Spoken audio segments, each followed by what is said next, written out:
we must always play the percentages in selling. Meaning if we know something will work more often than the other, then we want to make sure and take advantage of that. It's kind of like what I'm going to be covering in just a moment in the triplicate of choice. Now as I go over here to the board, I'm going to put some numbers up.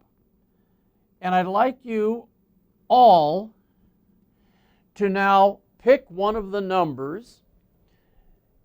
Don't tell anyone in your office which number you've picked. All right, you've all picked a number now. Now here's what's amazing. And of course, if I had a group of you together, these percentages would never be wrong.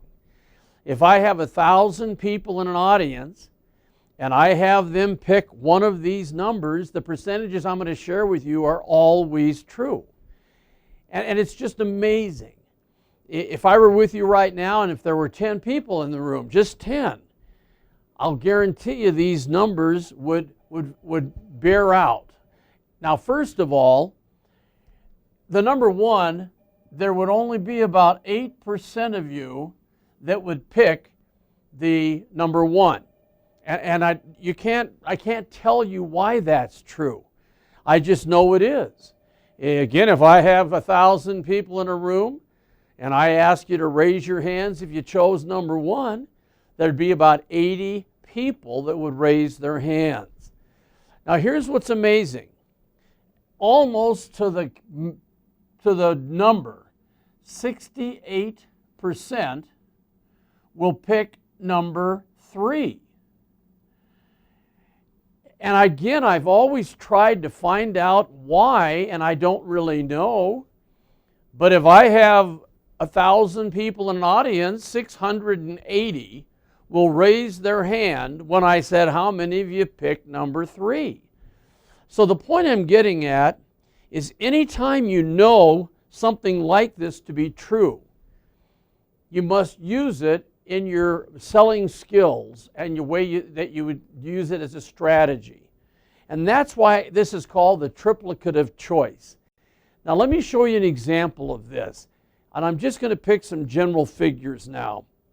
Let's just say, for example, the figure that you want in your presentation is for them to accept paying $100.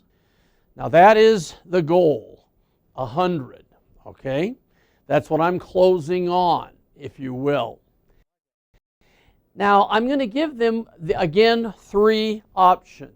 Now watch this carefully because this is a strategy. This is my goal, the 100. I am going to start by saying most of the people who have acquired or gotten involved in our product or service have been able to invest as much as, and I am going to put $125 here, which is 25% more than the figure I am closing on as a minimum. 25% more. Then I'm going to go to the next figure where I'm going to give them a figure that is approximately 60% more than the number that I have as a goal. So I'm going to say we have those fortunate few that can invest $160 in our product. And then I'm going to drop back and I'm going to say, and then of course in today's economy, which by the way at the time the economy is a little tight for most people, so that it really is sincere, but in the times with the economy the way it is, with money being tight, some people can only invest 100.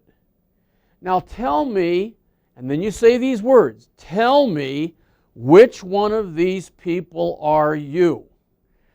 Now what's exciting, and again you'll have to practice it, make it yours, but what's interesting is 68% of the time they will pick the one in the middle. They'll say something like, well, if we did go ahead, we'd probably be that 125.